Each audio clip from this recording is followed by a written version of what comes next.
السلام علیکم ناظرین، کیسے ہیں آپ؟ امید کرتا ہوں آپ سب خیریت سے ہوں گے۔ آج کی سب سے پہلے اور سب سے بڑی خبر کے ساتھ میں آپ لوگوں کے سامنے حاضر ہوں۔ آج کی سب سے بڑی اور اہم خبر تمام سکولوں، کالجوں، یونیورسٹیوں، مدرسوں، اکیڈمیز اور ٹیوشن سینٹرز کے لیے ہے۔ گورنمنٹ آف پاکستان نے ایک بہت بڑا اعلان کیا ہے، لیکن اس خبر سے پہلے میں آپ لوگوں سے ایک درخواست کرتا ہوں کہ میرے چینل کو سبسکرائب کر لیں۔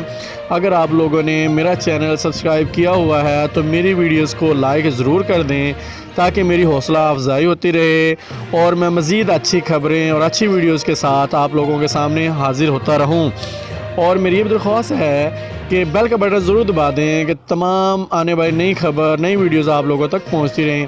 جی شفقت محمود صاحب نے اپنے آفیشیل ٹویٹر اکاؤنٹ پر ٹویٹ کیا ہے کہ مجھے بے حد خوشی ہوگی کہ 11 جنوری کو سکولز کھول دیے جائیں، لیکن کووڈ-19 کی دوسری لہر بہت شدت اختیار کرتی جا رہی ہے۔ اموات کی تعداد روز بروز بڑھ رہی ہے اور مریضوں کی تعداد بھی بہت حد تک بڑھتی جا رہی ہے، جس کے پیش نظر یہ نظر نہیں آ رہا کہ 11 جنوری 2021 کو سکول کھولے جائیں گے، بلکہ ان میں مزید چھٹیوں کا اندیشہ ہے۔ لیکن ان کا یہ بھی کہنا تھا کہ مجھے بہت افسوس ہے کہ پرائمری سطح پر طلباء کا بہت بڑا نقصان ہو رہا ہے، لیکن چونکہ ہمیں بچوں کی زندگیاں زیادہ عزیز ہیں، اس لیے وہی فیصلہ کیا جائے گا جو بچوں کی زندگی کے لیے بہتر ہوگا۔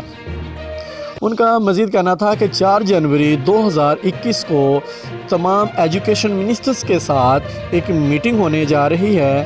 اس میٹنگ میں تمام صورتحال کا جائزہ لیا جائے گا اور پھر اس نتیجے پہ پہنچا جائے گا کہ 11 جنوری کو اسکول کھول دیے جائیں یا اس میں مزید چھٹیوں کو بڑھا دیا جائے، لیکن یہ فیصلہ 4 جنوری کی میٹنگ کے بعد ہی کیا جائے گا۔